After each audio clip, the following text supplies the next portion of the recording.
Hi everyone, welcome to my mini blog. তো দিনটা ছিল সানডে। আমরা খুব ভোরবেলাতেই ঘুম থেকে উঠেছিলাম 5:15 নাগাদ। আসলে আমরা ওই দিন হোস্টেল থেকে বাড়ি ফিরছিলাম, তো একদম রেডি টেডি হয়ে নেমে গেছিলাম নিচে। তো গাড়িতেও উঠে পড়েছি আমরা। তো তারপর বাইরের খুব সুন্দর একটা ভিউ দেখতে দেখতে সকালের, আর সাথে খুব ঠান্ডা হাওয়া, তো এভাবেই দেখতে দেখতে পৌঁছে গেলাম সাঁতরাগাছি স্টেশন। তো আমাদের ওখান থেকে ট্রেন ছিল।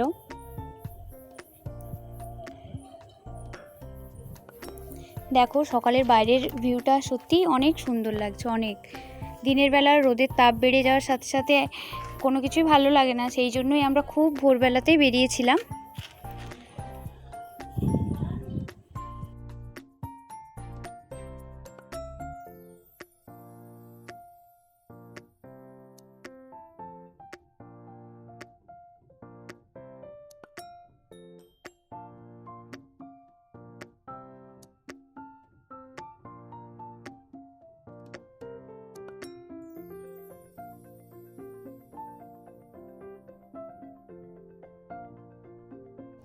দেন আমরা সাঁতরাগাছি স্টেশন থেকে ট্রেনে উঠে যাই।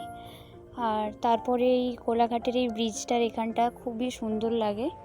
ক্যামেরাতে কতটা ভালো এসছে জানি না, তবে সামনাসামনি খুব সুন্দর লাগে, সেই জন্যই ভিডিও ক্লিপটা নিয়েছিলাম। তো তারপর আমরা আমাদের ডেস্টিনেশন মানে মেছাদা স্টেশন, ওখানে নেমে যাই।